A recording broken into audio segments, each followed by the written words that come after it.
The village blacksmith forging iron into life.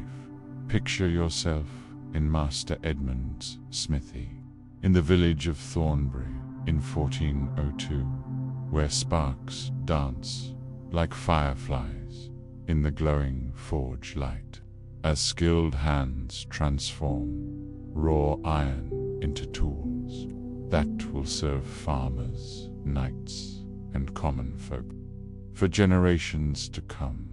Young apprentice Robin stands beside the great bellows, learning to read the colors of heated metal, understanding that each shade, from cherry red to white hot, tells a story of temperature and malleability that determines what magic can be wrought from iron dot. The smithy occupies the village heart, where Main Street meets the old Roman road, its stone walls blackened by centuries of smoke, while the steady ring of hammer on anvil provides the heartbeat that marks time for all who dwell nearby.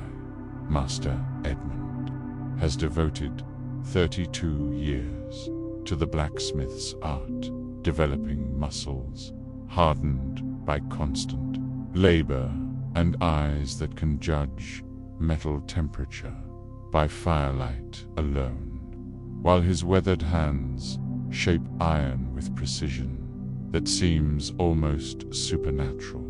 Iron has its own will, Edmund explains patiently as he demonstrates proper hammer technique.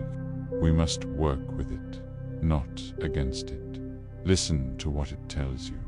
Feel its resistance and guide it gently toward its destined form. The forge burns bright with charcoal fire that reaches temperatures hot enough to soften the hardest steel, while the great bellows pumps rhythmically, feeding oxygen to the hungry flames that consume fuel with voracious appetite. Robin learns that fire management forms the foundation of blacksmith skill, as different projects require specific temperatures controlled through fuel type, airflow adjustment, and careful timing that comes only through years of practice. The anvil stands, pay at perfect working height, its steel surface polished by countless hammer blows, while the hardy hole and pritchel hole accommodate special tools that extend the anvil's versatile capabilities. Iron stock arrives from distant smelters in various forms, from thin rods suitable for nails to thick bars that will become plowshares and sword blades, each piece holding potential for transformation. The village depends on Edmund's skills for essential tools that make rural life possible and productive, from horseshoes that protect valuable animals to cooking pots that feed families. Through long winter months, agricultural implements require understanding of farming, as Edmund shapes plows that must cut cleanly through different soil types, while scythes demand perfect balance for efficient grain harvesting.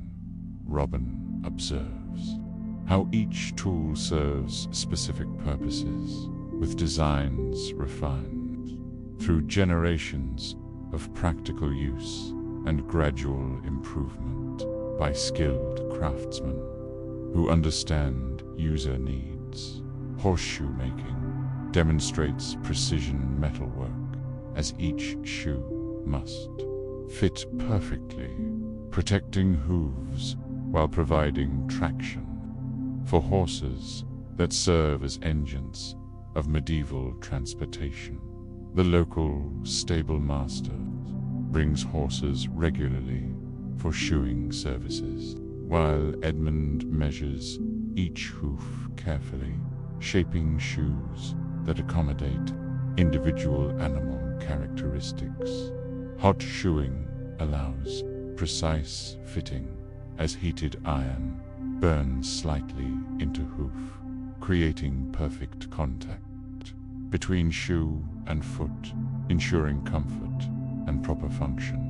Robin learns horse handling techniques that keep large animals calm, while Edmund works on their sensitive feet. Understanding that trust makes the process safer for everyone involved.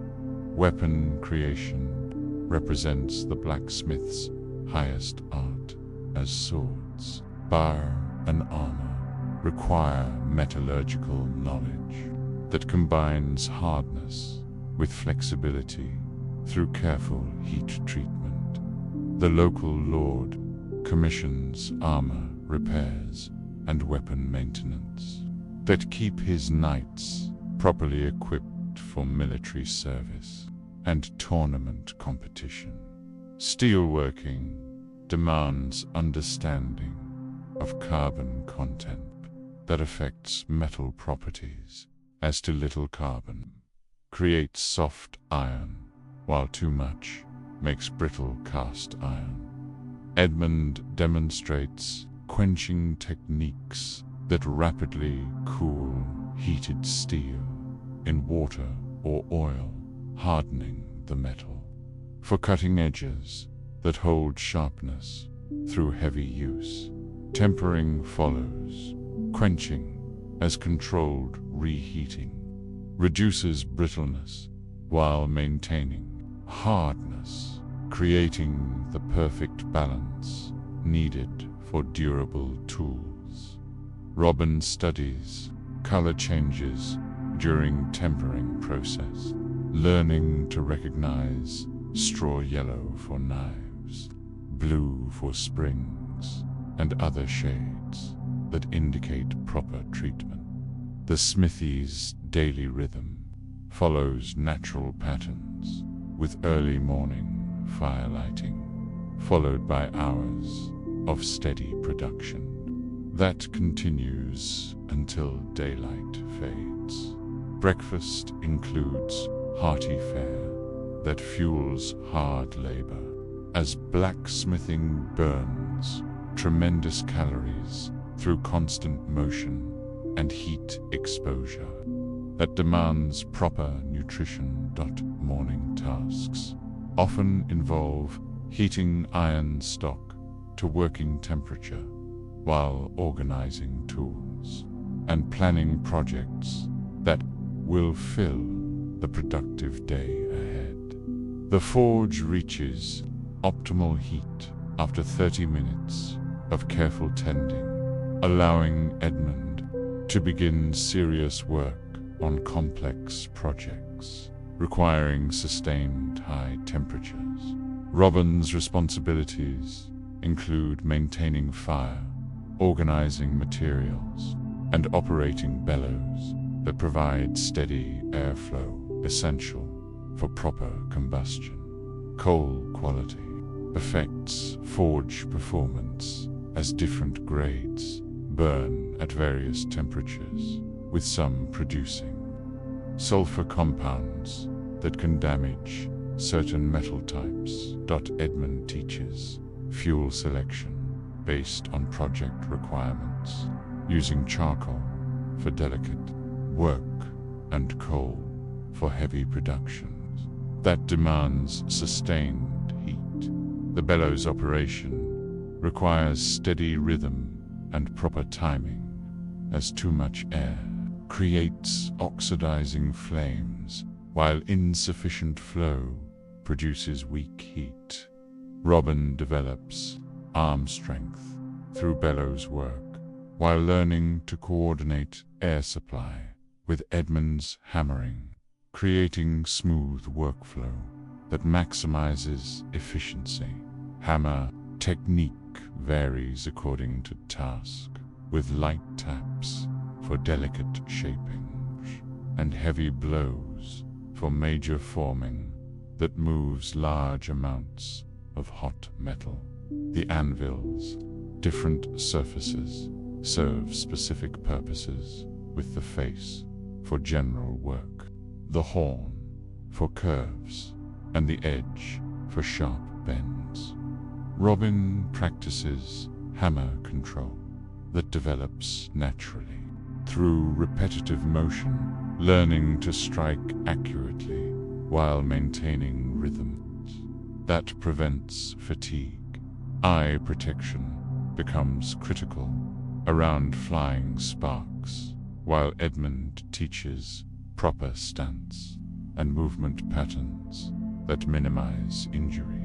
Risk leather aprons shield clothing and skin from hot metal and forge sparks, while thick gloves protect hands during material handling. The smithy's layout reflects centuries of refinement, with tool placement optimized for efficiency and safety considerations that prevent accidents.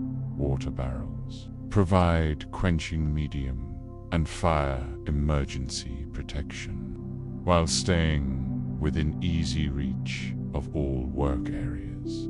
Tool maintenance occupies evening hours, as hammers require handle replacement and heads need face dressing to maintain effectiveness. Edmund demonstrates tool-making techniques that create specialized implements for specific blacksmithing operations, unavailable through purchase. Punch and chisel making requires careful attention to steel quality and heat treatment, as these tools must withstand tremendous impact forces. Robin learns that successful blacksmithing depends on proper tools, maintained in perfect condition through regular care, panned, and replacement. The apprenticeship system preserves metalworking knowledge through hands-on training that cannot be learned from books alone. 7 years of training gradually build skills and understanding, while developing the physical strength necessary for professional work. Edmund's teaching methods emphasize observation and gradual practice, allowing Robin to develop confidence through successful completion of increasingly difficult projects. Mistakes provide learning opportunities rather than mere frustration, as Edmund explains why problems occurred and how to prevent future repetition. The guild system maintains quality standards through established training requirements and professional examinations that ensure competence. Master craftsmen take pride in apprentice development that reflects their teaching ability and commitment to craft preservation. Robin's advancement depends on demonstrated skill and character development, as blacksmiths must be trusted with valuable materials and expensive projects. Community respect comes through consistent quality and reliable service that builds reputation over many years of professional practice. The village blacksmith serves as essential infrastructure, supporting agricultural and commercial activities that sustain local economy. Economic relationships connect the smithy with suppliers, customers, and competing craftsmen through complex networks of mutual dependence. Edmund maintains accounts with local merchants, trading finished goods for raw materials and other necessities unavailable through production. Seasonal variations affect blacksmith business, as spring plowing increases demand for agricultural tools, while winter brings indoor projects. Harvest time generates intensive repair work as heavy use damages equipment that must be restored quickly to prevent crop loss. Robin observes how business planning anticipates demand cycles through inventory management and project scheduling that maximizes income. Customer relationships require understanding individual needs while providing honest advice about repairs versus replacement that builds trust. Quality control ensures finished products meet performance standards that protect the smithy's reputation for reliable craftsmanship.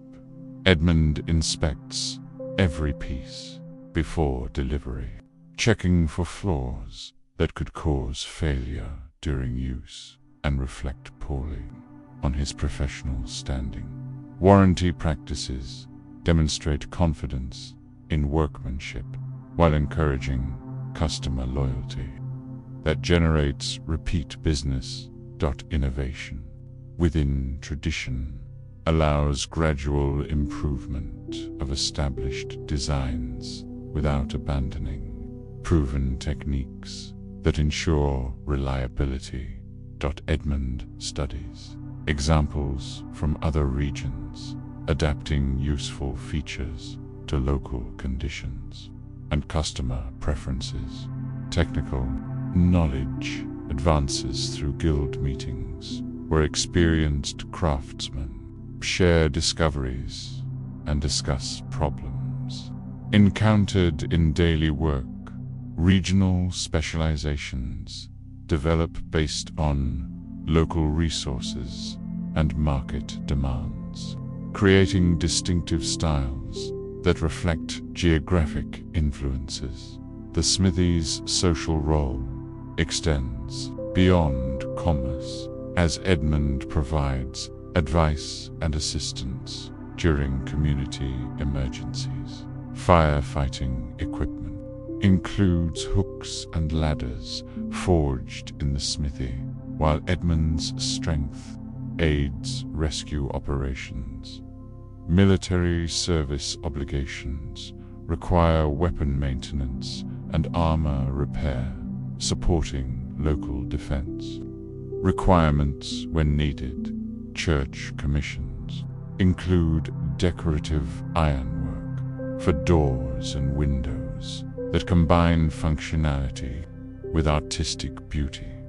Religious festivals feature special projects like processional crosses and altar fittings that honor sacred occasions.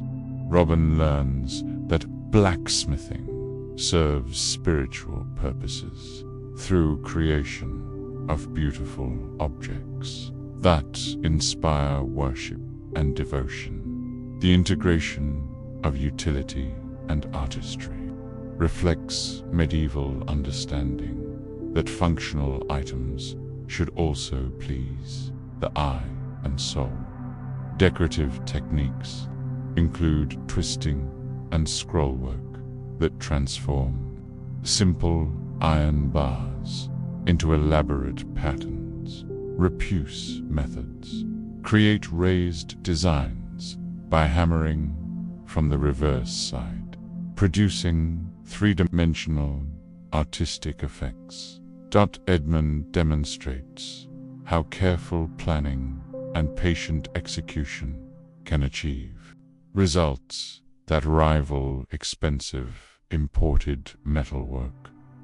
Local materials provide unique characteristics, as regional iron ore contains different minerals that affect working properties and finished appearance.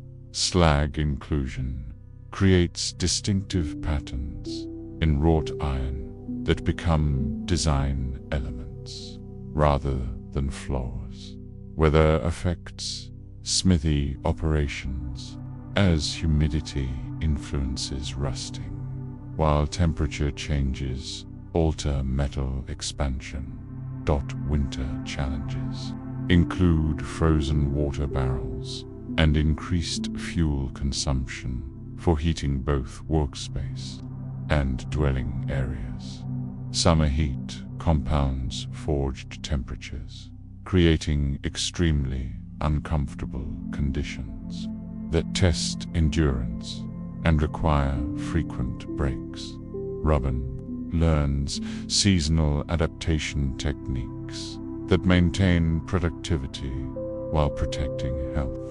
During extreme weather, ventilation management balances smoke removal with heat retention through adjustable shutters and strategic openings. The smithy's stone construction provides fire resistance, while thermal mass moderates temperature fluctuations throughout the working day. Architectural details reflect practical requirements, as high ceilings allow smoke escape, while wide doors accommodate large projects. Workshop organization evolves through daily use as Edmund refines tool placement and workflow patterns that improve efficiency. Storage solutions protect materials from weather while keeping frequently used items within easy reach of primary work areas. Inventory management prevents material shortages that could delay important projects, while avoiding excessive stock that ties up capital.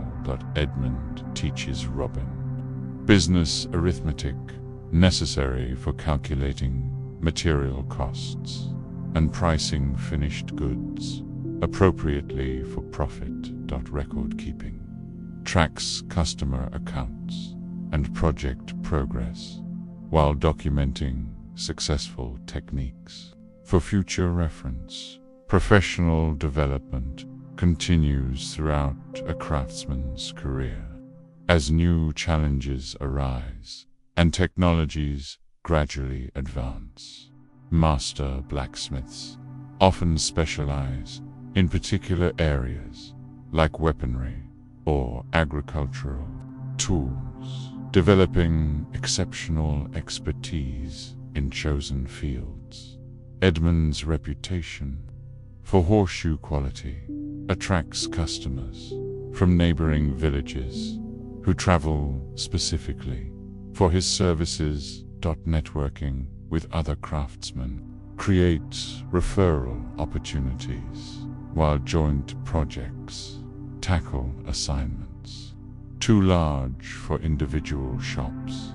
Competition drives innovation as blacksmiths strive to offer superior products and services that distinguish them from rivals. Collaboration often proves more beneficial than competition, as shared knowledge advances the entire craft to everyone's benefit. Robin observes how successful blacksmiths balance competitive spirit with professional courtesy that maintains community harmony. The marketplace tests every craftsman's probabilities as customers choose based on quality, price, and reliability, demonstrated over time. Reputation building requires consistent performance over many years, while a single major failure damages standing permanently. Customer education helps buyers understand quality differences that justify higher prices for superior craftsmanship. Edmund explains material properties and construction techniques to customers who appreciate the skill involved in creating their tools. Demonstration of techniques impresses potential customers, while showcasing the complexity of apparently simple metalworking operations. Public workshops during festival times allow community members to observe blacksmithing up close, building appreciation for the craft. Educational aspects of blacksmith demonstrations inspire young people to consider apprenticeships, ensuring craft continuation. Robin appreciates how community involvement strengthens the smithy's position while contributing to local cultural life. The blacksmith's role in medieval society extends far beyond simple metalworking to include community, leadership, and support. Technical knowledge makes blacksmiths valuable advisors on engineering projects like bridge construction and mill mechanism repair. Problem-solving abilities developed through metalworking apply to other challenges facing the community. Edmund's experience with mechanical principles helps solve problems involving leverage, gearing, and structural engineering concepts. The smithy serves as informal meeting place where villagers gather to discuss current events and share information. News travels through blacksmith shops as traveling customers bring reports from distant locations. Robin learns that successful blacksmiths must understand human nature as well as metallurgy to build lasting customer relationships.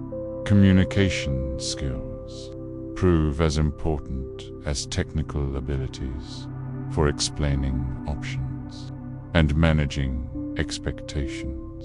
Patience with difficult customers reflects professional maturity that comes through years of experience.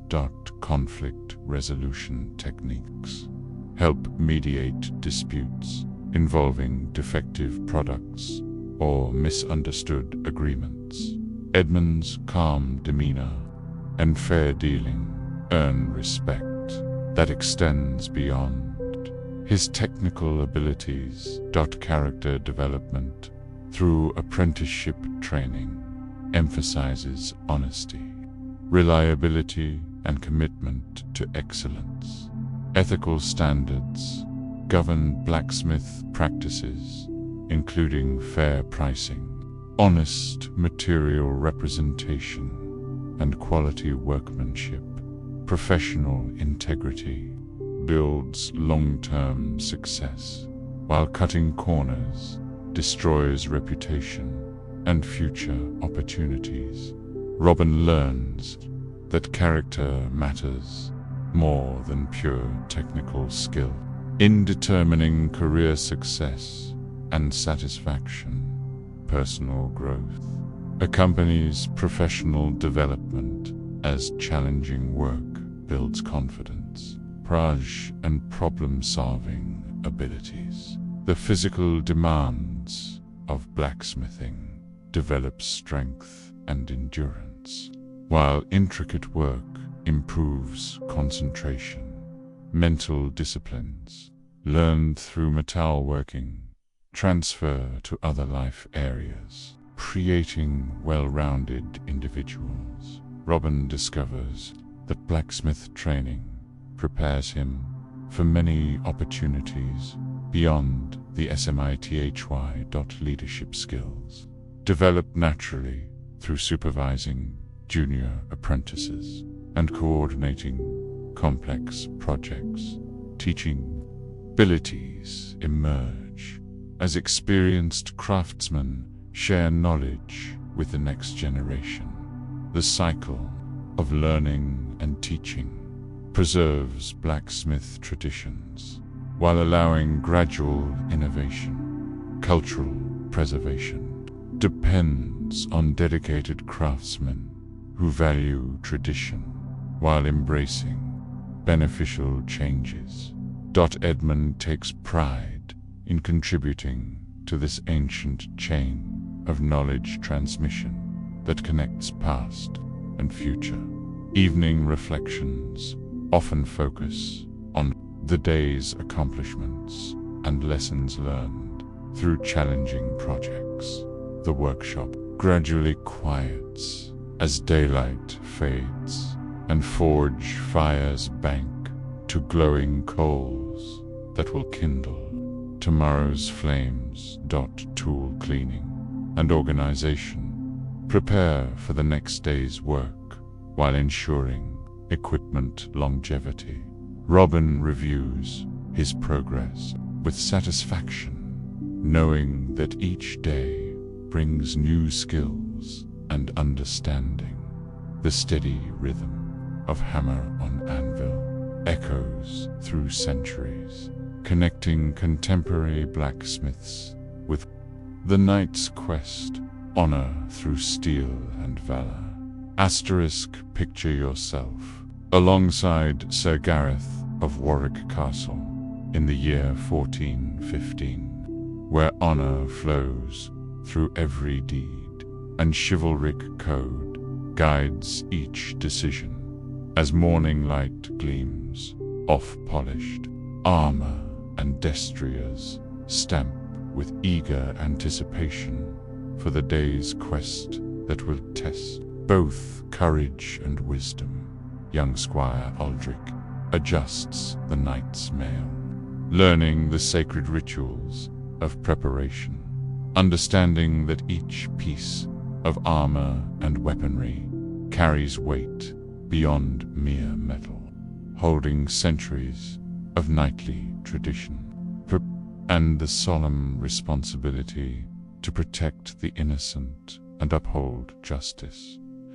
The castle courtyard echoes with the sound of hoofbeats and steel as Sir Gareth inspects his equipment with meticulous care, knowing that survival depends on attention to every detail, from sword edge sharpness to stirrup length, and the faithful bond between knight and horse. Sir Gareth has devoted 23 years to knightly service, earning his spurs through valor in battle and wisdom in council, while his weathered face bears testament to countless campaigns fought in defense of realm, pen righteousness under blazing sun and driving rain. A knight's strength, Gareth explains solemnly as he demonstrates proper sword technique,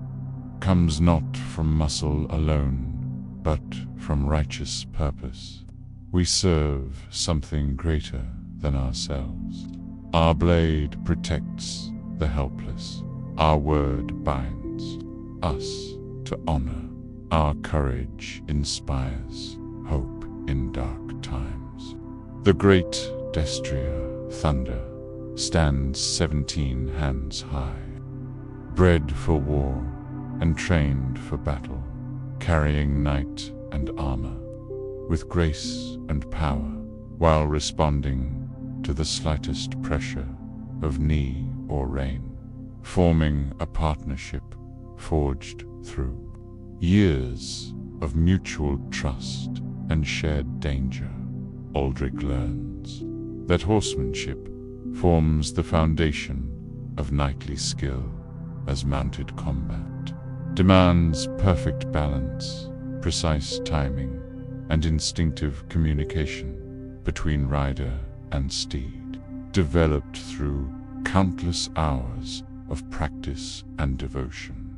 The knight's armor, crafted by master smiths, provides protection without sacrificing mobility, each piece fitted to Sir Gareth's frame, while articulated joints allow full movement necessary for swordplay and the demands of mounted warfare.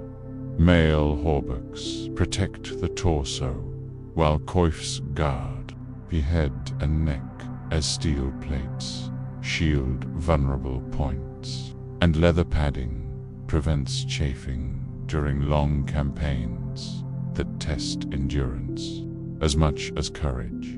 The sword, blessed by priests and honed by armorers, serves as both weapon and symbol of authority. Its perfectly balanced blade, capable of cleaving mail and bone, while its crossguard bears inscriptions invoking divine protection and knightly virtues.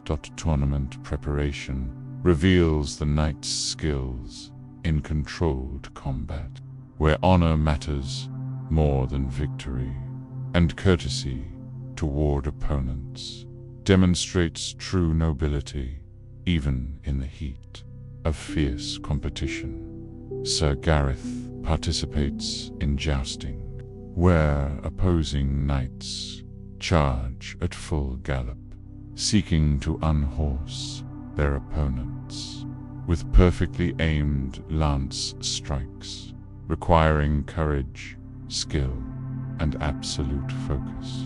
On the thundering approach, the Quintin training develops accuracy and timing, as knights practice striking targets that spin when hit, punishing poor technique with bruising blows, while rewarding precision with clean strikes that build confidence.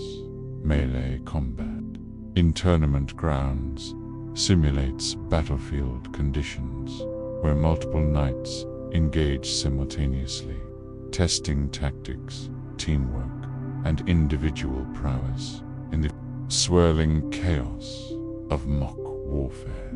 Aldrich observes how tournament rules govern conduct, preventing serious injury, while maintaining the spirit of combat that prepares knights for real warfare, where mercy may mean defeat, and defeat means death.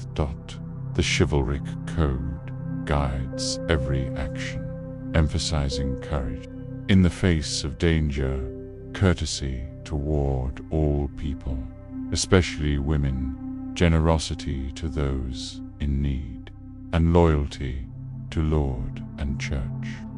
Above personal interest, religious devotion strengthens knightly resolve as daily prayers seek divine guidance, while the blessed sword carries spiritual power alongside physical might, creating warriors who fight for heaven as much as earthly glory. Castle duties occupy peacetime, as Sir Gareth serves as military advisor, training younger knights, supervising defenses, and administering justice in his lord's name, balancing martial skills with diplomatic wisdom. The Great Hall witnesses formal ceremonies where new knights receive their spurs, swearing sacred oaths of service and honor, while the assembled court bears witness to these solemn vows that bind souls to noble purpose. Quest obligations call knights to dangerous missions, rescuing prisoners, protecting pilgrims, hunting dangerous beasts, and pursuing justice for the wronged, often traveling far from home and familiar comforts. Sir Gareth's current quest seeks a missing merchant kidnapped by brigands who threaten local trade routes, requiring careful investigation, tactical planning, and possibly armed confrontation with desperate criminals. The forest roads hide many dangers, from wild animals to outlaws and bandits, while weather conditions can turn simple journeys into life-threatening ordeals that test every aspect of knightly preparation. Tracking skills learned from rangers help knights follow obscure trails, reading signs in broken branches, disturbed earth, and abandoned campsites that reveal the passage of those they pursue. Diplomacy often proves more effective than sword work, as Sir Gareth negotiates with village elders, gathering information, building alliances, and resolving conflicts through wisdom rather than warfare. The merchant's rescue requires careful planning, as direct assault might endanger the prisoner's life, while stealth approaches demand skills more often associated with scouts. Ban knights, testing adaptability, battle tactics. Consider terrain advantages, enemy numbers, and civilian safety, as Sir Gareth plans the attack that will neutralize threats while minimizing casualties among both friend and foe when possible. The final confrontation tests all aspects of knightly training, as Sir Gareth leads the charge against bandit positions, his sword flashing in morning sunlight, while thunder's hooves thunder across the forest clearing.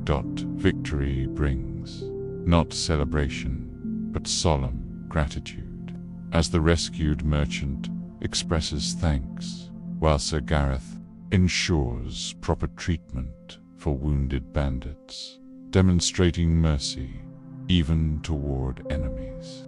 As chivalry demands, the return journey provides time for reflection on lessons learned and duties fulfilled, while Aldrich absorbs the wisdom of experienced combat, understanding that true knighthood encompasses far more than martial prowess. The traveling minstrel, weaving tales through song and story. Picture yourself with Master Cedric, the wandering minstrel, on the dusty roads of medieval England in 1387, where every inn and manor hall offers stage for ancient ballads, heroic tales, and gentle melodies that carry news, entertainment, and wisdom across the scattered communities of the realm. Young apprentice Mira carries the lute case, learning to tune the delicate strings, understanding that music serves as universal language, bridging differences between noble and peasant, while stories preserve the memories that bind communities to their shared heritage. The minstrel's wagon creaks along country lanes, loaded with instruments, costumes, and scrolls, containing countless songs and epic tales gathered from distant lands and ancient traditions, while colorful banners announce their arrival to eager audiences. Master Cedric has devoted 30 years to the minstrel's art, collecting stories from every corner of Christendom, while his trained voice can shift from thunderous battle cries to gentle lullabies, holding audiences spellbound for hours with masterful performances. Music touches the human soul, Cedric explains gently as he demonstrates proper breathing technique where words alone might fail to reach. We minstrels carry the heartbeat of human experience, preserving joy, sorrow, triumph, and tragedy, forms that speak to every generation. The lute, carved from seasoned wood and strung with finest catgut, produces melodies both haunting and joyful, while its companion, the small drum, provides rhythmic foundation for dancing songs, panned martial ballads that stir the blood. Myra learns that instrument care requires constant attention, as changes in weather affect tuning stability, while rough travel can damage delicate mechanisms, demanding skills in repair and maintenance, as well as performance. The minstrel's repertoire spans countless genres, from ancient legends, Bava and Roland, to contemporary ballads, celebrating recent victories, while love songs and drinking songs provide lighter entertainment for varied occasions. Epic recitations require exceptional memory, as the greatest tales span hours in telling, with complex narratives, intricate character development, and poetic language that must be preserved with perfect accuracy. Through countless performances, the oral tradition preserves cultural heritage through living voices rather than written words, as stories adapt and evolve, while maintaining essential truths that connect listeners to their ancestors and shared values. Local variations reflect regional preferences. Each community treasures particular tales, while minstrels adapt universal themes to local customs, creating unique versions that resonate deeply with specific audiences. Religious songs honor divine majesty through sacred lyrics and reverent melodies, while mystery plays dramatize scriptural stories, bringing biblical characters to vivid life for illiterate audiences hungry for spiritual nourishment. Secular entertainment balances sacred themes with earthly pleasures, as comic songs satirize human folly, while romantic ballads celebrate love's power and adventure tales inspire courage. In the face of adversity, court performances demand sophisticated presentations, as noble audiences expect polished artistry, complex harmonies, and subtle references. Turn to classical learning while maintaining entertainment value. Throughout lengthy evenings, village gatherings prefer simpler fare with familiar melodies, encouraging participation in singing and dancing, while local gossip and community news, woven into verses, creates personal connections with the performance.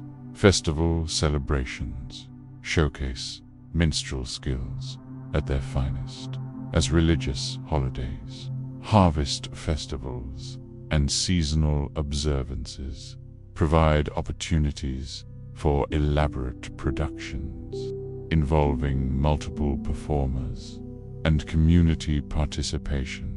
Competition between minstrels drives artistic excellence, as traveling performers meet at crossroads, inns, and festivals, sharing new material while demonstrating individual specialties that distinguish them from their peers. Cedric's specialty involves historical ballads that chronicle great battles and heroic deeds, with detailed accuracy that preserves important events for posterity, while entertaining contemporary audiences with thrilling narratives. The Battle of Crecy comes alive through Cedric's performance, as his voice describes charging knights, the whistle of arrows, and the cries of victory and defeat, while listeners experience history through artistic recreation. News transmission relies heavily on minstrel networks, as traveling performers carry information between isolated communities, spreading word of political changes, natural disasters, and important events. Pair across great distances.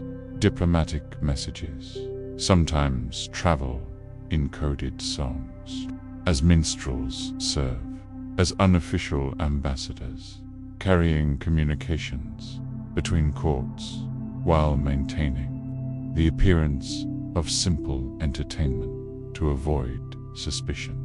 Language preservation benefits from minstrel traditions, as ancient dialects and archaic words survive in songs and stories, maintaining linguistic diversity while professional requirements demand fluency in multiple tongues. Myra studies various languages, including Latin, French, and Germanic dialect, understanding that cosmopolitan audiences appreciate performances in their native tongues, while classical references demonstrate education and sophistication. Musical theory underlying minstrel practice includes understanding of mode systems, rhythmic patterns, and harmonic relationships that create emotional responses in audiences. Through careful artistic manipulation, improvisation skills allow adaptation to unexpected situations, as audience reactions, equipment failures, or changed circumstances require instant creativity and professional flexibility to maintain performance quality. Storytelling techniques employ various devices, including character voices, dramatic gestures, and strategic pauses that build suspense, create atmosphere, and maintain attention throughout extended narratives that the tragic ballad of star-crossed lovers demonstrates. Cedric's mastery of emotional manipulation, as his voice conveys heartbreak with such authenticity that hardened warriors find tears streaming down their weathered faces. Comic interludes provide relief from intense drama, as Cedric adopts foolish voices and exaggerated gestures that provoke laughter, while clever wordplay and absurd situations delight audiences of every station. Dance accompaniment requires understanding of various forms, from stately plans suited to courtly elegance to energetic jigs that inspire peasant revelry, while proper tempo and rhythm encourage participation. Regional dancers preserve local traditions, as each area maintains distinctive steps and musical patterns that reflect cultural identity, while minstrels adapt their skills to accommodate these variations. Seasonal performances celebrate natural cycles with spring songs, welcoming renewal, summer ballads honoring abundance, autumn tales of harvest gratitude, and winter stories that warm hearts during cold months. Religious calendar provides structure for minstrel activities, as Christmas carols, Easter hymns, and saints' feast days offer opportunities for sacred entertainment that combines devotion with artistry. Patronage relationships sustain minstrel careers as wealthy nobles and prosperous merchants sponsor performances in exchange for dedicated service and exclusive access to new material and artistic innovations.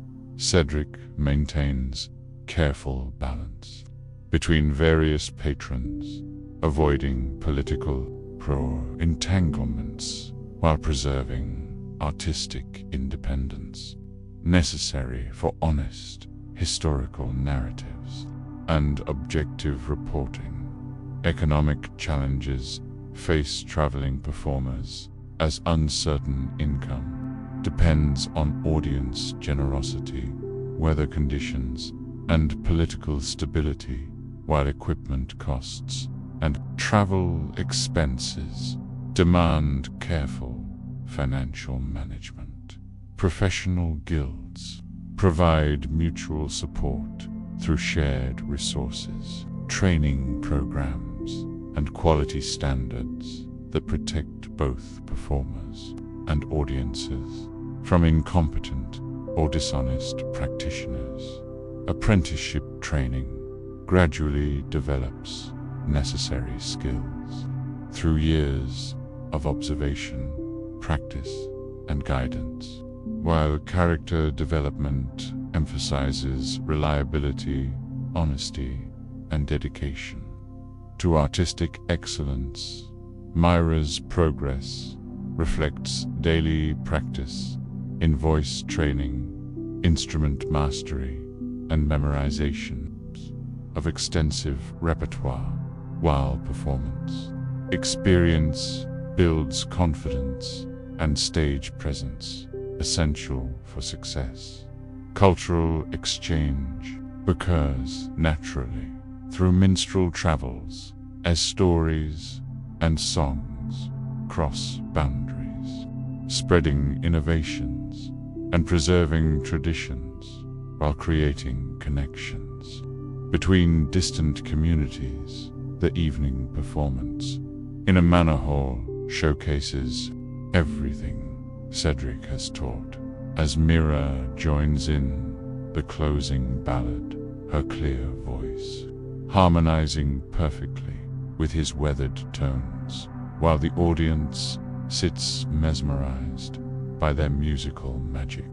The merchant trader, building bridges through commerce.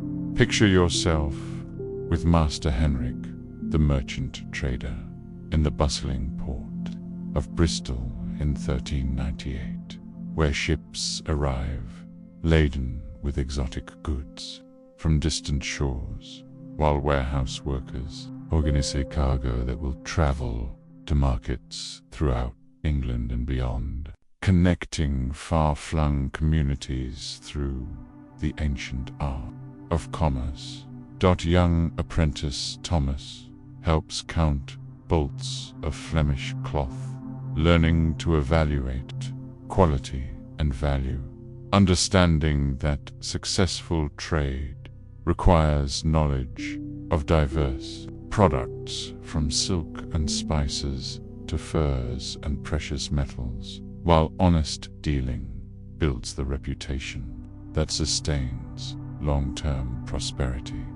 The merchant's warehouse stretches along the harbor front, its stone walls protecting valuable goods put from weather and thieves, while careful organization allows quick access to specific items needed for immediate shipment or customer inspection.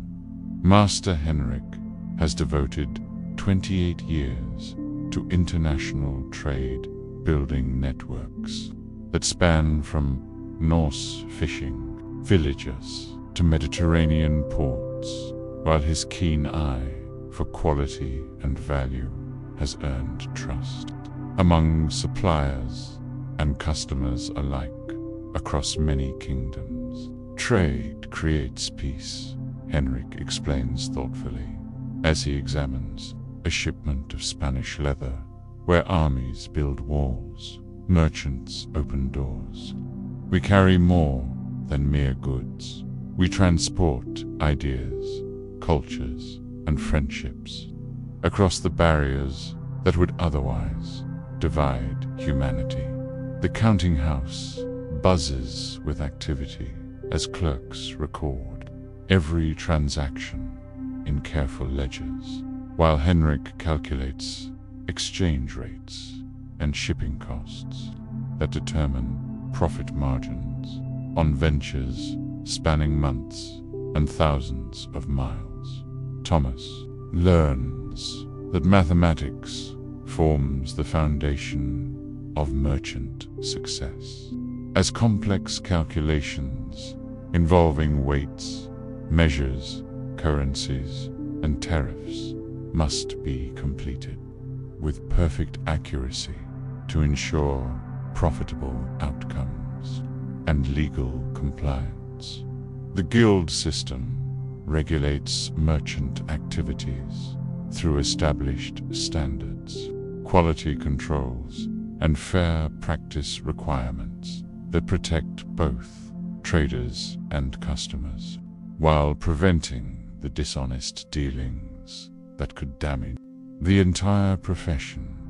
International currency creates constant challenges, as gold florins, silver deniers, and copper pennies fluctuate in value depending on political stability, metal availability, and trade balance between different regions. Henrik maintains careful records of exchange rates and currency trends that help predict optimal timing for major purchases and sales, while letter of credit arrangements reduce the risks of carrying large amounts of precious metal. Wool exports form England's primary trade advantage, as the finest fleeces command premium prices in Flemish workshops, where skilled weavers transform raw material into luxury cloth that returns to England at much higher value. The wool staple system controls export quality through government regulation that ensures only finest grades reach foreign markets, protecting England's reputation while maximizing revenue from this vital resource. Thomas observes how political relationships affect trade patterns, as wars disrupt shipping routes, while peace treaties open new markets, and diplomatic alliances create favorable trading conditions with former enemies. Shipping arrangements require careful coordination between merchants, ship captains, and dock workers, as cargo must be properly loaded, adequately protected, and accurately documented for successful international transport. The merchant vessel, St. Catherine, represents Henrik's partnership in maritime ventures, sharing both costs and profits of overseas trading, while professional sailors handle navigation and seamanship that merchants cannot master. Navigation techniques employ compass readings, star observations, and coastal landmarks that guide ships across treacherous waters, while weather forecasting, based on experience, helps avoid the storms that destroy cargo and crew. Insurance arrangements spread financial risks among multiple merchants who share potential losses from shipwreck, piracy, or political confiscation, while premium calculations reflect the dangers of specific routes. Thomas studies the various products that fill warehouse shelves, from Eastern spices that preserve food, bide and enhance flavor, to northern furs that provide warmth. During harsh winters, understanding how supply and demand drive market values. Spice trading demands specialized knowledge, as pepper, cinnamon, and cloves command enormous prices for their rarity and usefulness, while proper storage prevents deterioration that could destroy an entire season's profit. Quality assessment requires trained senses, as Henrik teaches Thomas to recognize grade differences in silk textures, wool softness, and metal purity that determine final selling prices. In competitive markets, negotiation skills prove essential in merchant dealings, as successful bargaining can increase profits significantly while maintaining good relationships with suppliers ensures continued access to quality goods. Henrik demonstrates the delicate balance between assertive bargaining and respectful courtesy that preserves long-term partnerships while achieving favorable terms. For current transactions, market timing affects profitability dramatically, as seasonal demands, religious festivals, and political events create opportunities for premium sales, while oversupply can devastate profit margins. The autumn fair at Stourbridge represents Henrik's biggest annual opportunity, as merchants from across Europe gather to trade in quantities that determine success or failure for the entire year. Customer relationships extend beyond simple transactions, as Henrik provides advice on product use, arranges special orders, and offers credit terms that build loyalty among regular buyers. Retail partnerships connect Henrik's wholesale operations with local merchants who distribute goods to final customers, while shared risks and profits create networks of mutual support. Thomas learns that reputation matters more than immediate profit, as word travels quickly through merchant networks, and dishonest dealings can destroy decades of careful relationship building. Credit systems enable larger transactions than cash alone would permit, as trusted merchants extend payment terms based on established reliability and character, while interest charges compensate for risk. Legal frameworks govern merchant activities through commercial law that defines contract obligations, dispute resolution, and penalty systems that maintain order in complex international transactions. Documentation requirements protect all parties through written agreements that specify quantities, qualities, delivery terms, and payment schedules, while official seals authenticate important legal documents. Henrik maintains extensive correspondence with trading partners across Europe, exchanging information about market conditions, political developments, and new opportunities that affect business decisions.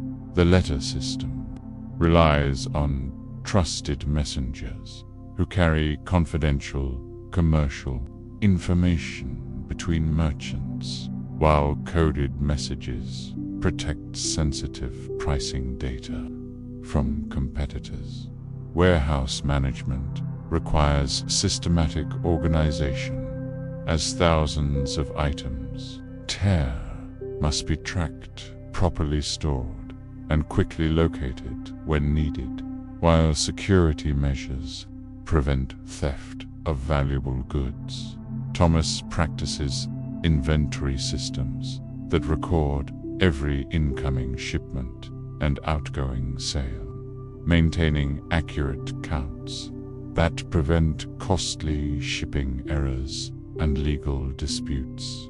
Seasonal planning anticipates annual trading cycles as spring preparations for summer shipping, autumn harvest of agricultural product, and winter indoor crafts create predictable demand patterns.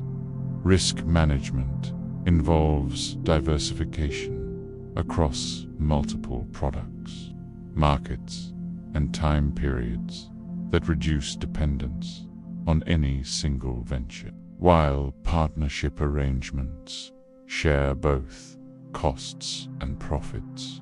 Henrik's success reflects years of careful planning, honest dealing, and calculated risks that have built a trading empire spanning from Ireland to Italy, while maintaining the personal relationships that form commerce's true foundation. The evening accounts reveal the day's profitable transactions as Thomas tallies the ledgers, understanding that each recorded entry represents not just monetary gain, but connections forged between distant peoples through the universal language of trade.